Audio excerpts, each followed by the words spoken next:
یوه خور کیسه کوي چې زه د یوې ملګرې کور ته لاړم. وړه لور یې چې 3 کلنه وراغله او خپلې مور نه یې غېږ چاپېره کړه او وایي چې مورې نن بیا جنت کې کور نه جوړوو. ما فکر وکړه چې کیدای شي ما د دې خبره ناسمه واورېدله. ګورم چې لورکۍ یې بیا همدا خبره تکرار کړه او بیا یې ورونه راغلل او هغوی هم هغسې وویل څه چې یې خور ویلي وو.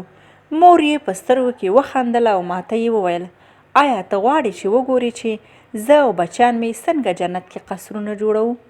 ما ویل ولې نه، په مینه سره مې څارل چې دوی څه کوي. مور یې کېناسته او بچیان چې عمرونه یې د 3 او 10 کلونو ترمنځ و چاپېره ترې کېناستل. مور سره د بچو د قل هو الله احد د سورت په لوستل پیل وکړ.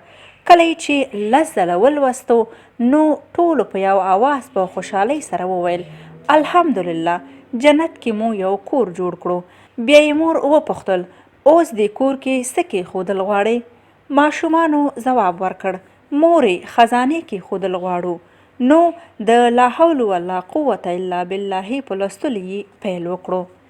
مور یې بیا وپوښتل بچیانو تاسې کې څوک غواړي چې جنت کې د رسول الله صلی الله علیه وسلم سره وویني او د هغه د مبارک لاسه د کوثر اوبه وڅکي چې هیڅکله به بیا نه تږی کیږي؟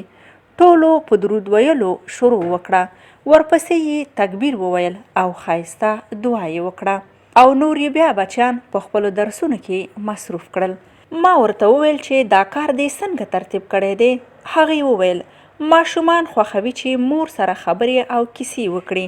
نو ما ویل چې راځه د یوې مسلمانې مور په حیث د الله تعالی په ذکر یې بلد کړه او د رسول الله صلی الله علیه وسلم احادیثو او سیرت سره یې آشنا کړه او دا دوی د عقل مطابق د جنت د نعمتونو او نیکیو تشویق دپاره په ذکر او عبادت عادت کوم چې راتلونکي کې با استعداد، زیارکښه، نیکان، صالحان او دینداره خلک شي.